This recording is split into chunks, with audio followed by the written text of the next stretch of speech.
Before I plug in anything old, I always try to answer one simple question.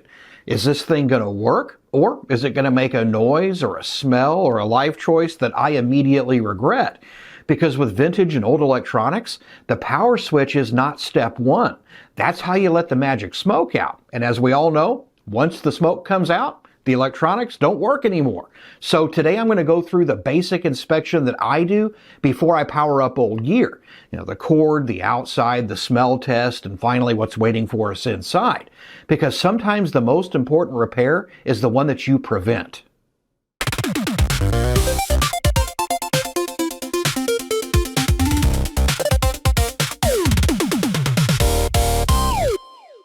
Welcome back to the studio. The episode that I had originally planned for this week is still on the bench, and rather than rush it and pretend that everything magically worked out, I thought this was a good chance to talk about something that happens here constantly, but usually doesn't get its own spotlight. Before I power on old electronics, I don't just plug it in and hope for the best.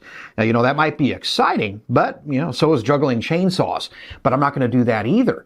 Whether it's a cassette deck or a receiver, a VCR, a computer, a radio, or some strange little gadget, there's always a few basic checks that I like to make before electricity gets involved. And I just so happened to pick up these two Commodores this week. So today, we're going to keep it simple. We're going to look at the power supply and the cord. We're going to inspect the exterior. We're going to inspect the interior. We're going to do the very scientific smell test. And that's, not glamorous work, but it can save a piece of gear. It can save your bench. And occasionally it could save your eyebrows. So let's take a look at what I check before I trust old electronics with wall power. The first thing I always check is the power supply, or the cord, depending on what I'm looking at. I've had plenty of cassette decks and computers come in with frayed power cords, and that's dangerous. So always look them over very carefully. Fix them if you have to. Don't plug it in if there's bare wires showing. In this case, I've got a Commodore 64 power supply. These are known for putting out too much voltage and frying the computer. The epoxy-coated power regulator in these goes out over time and it will destroy your computer. So you always want to make sure that your power is exactly what it's supposed to be. So on these, they're really easy to check. We'll check the DC voltage first, which is the two pins at the bottom of the connector. So if we probe those, see if we've got it should be around 5 volts. So if we go in there,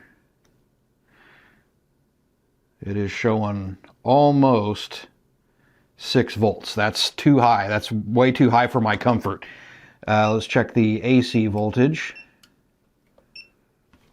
And if we check the AC voltage, which is the top 2 pins, this is the 9-volt supply. Unloaded voltage on that is around 10.5, which is probably a little high, but not too bad. But since we got a bad reading on that DC voltage, we're going to not plug this one in. So if I would have not checked that and plugged this into that old Commodore, we would have definitely fried it right off the bat. We never would have gotten to see if anything worked. So it's a good thing we checked that first. That's why I always check those first. Don't use something if the power supply is wrong. Next, we're going to give it a good physical inspection. Does anything look off? Does anything look wrong? So normally what I do is I just turn it around, look at every angle of this thing to make sure that there's nothing that looks really, really suspect. Now this one's very dirty. It's missing a key. Doesn't look too bad, but I am noticing on the cassette and user port that some of the capacitors that are normally sitting straight up are bent over a little bit, like somebody's maybe shoved something in there. So that's something to keep an eye on. So visually it looks okay. You can give them a little cleaning first if you want to, if they're really bad. But let's go ahead and move on to my next step of identifying issues with these before we turn them on. So this time, let's get inside. But before opening it up, we want to do the smell test. And I know that sounds gross, but you can tell a lot by how one of these old machines smells. Because you can smell a mouse nest, you can smell gunk, you can smell a burned transformer. That type of stuff has an old burned smell. So you can actually learn a lot about one just by giving it a sniff. So if you're not keen enough to open one of these up, you can at least do the smell test. All right, let's get inside. Why do I want to look inside? Well, for the same reason that I check the power supply and give it a good visual examination. I don't know what this thing's been through. So it could have had liquid spilled on it. There could be dirt or grime, stuff that could be shorting, the board. There could be bad capacitors. There could be something that is screaming to us that there's a problem that when we power it on the first time, could make our life very, very difficult. So I always like to take a look on the inside of these just to see what I'm working with, because it's better to find out now than to plug it in and absolutely destroy every chip on the board. And these, especially with these Commodores, they're really easy to take apart. Take the few minutes, take the thing apart, have a quick look inside just to make sure that it's, safe to turn this thing on, because we do not want to blow one of these things up. All right, so this should just pull apart. So we do have the LED that plugs in. So we could now take this apart and take a look at it. So on first glance, looking at the capacitors here, none of them that are bent look like they're broken. Looks like somebody just stuck something in there and bent a couple of them. It doesn't look like anything's been spilled inside. There's no residue from anything like that. We can go ahead and take the keyboard off of it, which if you're gonna clean it and do a full restoration on it, you'd probably want to do anyway. But it's just a few screws again on the, there we go, on the keyboard to get that off. There we go. That slides out from underneath. There is our keyboard. And we do have a connector for that. Get our keyboard out of the way. Now that gives us access to the heat sink over this main board. Now looking in here, I can see two of the capacitors. They look fine. Nothing's bulged there. But again, we can take the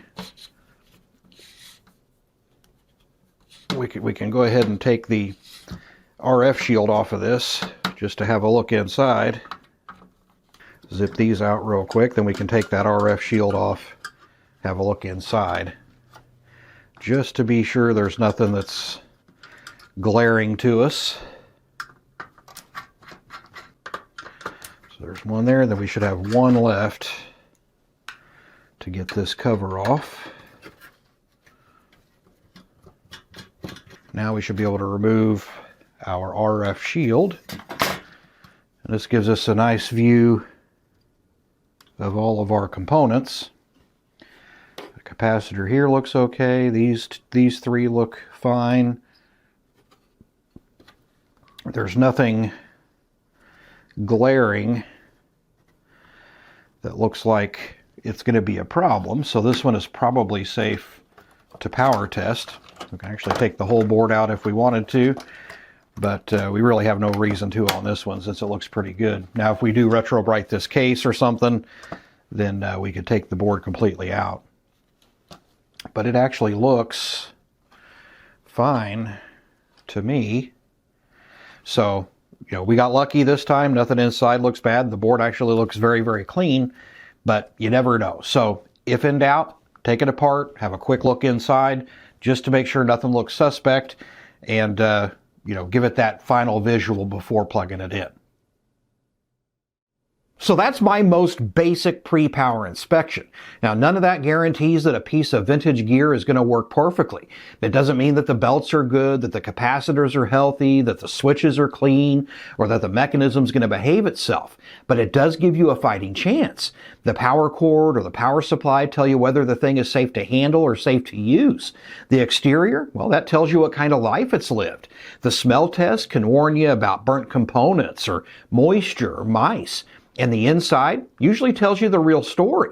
Now, this is the slow, boring, and really the old-fashioned part of dealing with vintage electronics, but it really matters. A lot of good gear has survived for decades. The least we can do is not finish it off by being impatient. Now for Studio Access members, I'll keep the camera rolling a little longer and we'll take a closer look at anything weird that we found inside.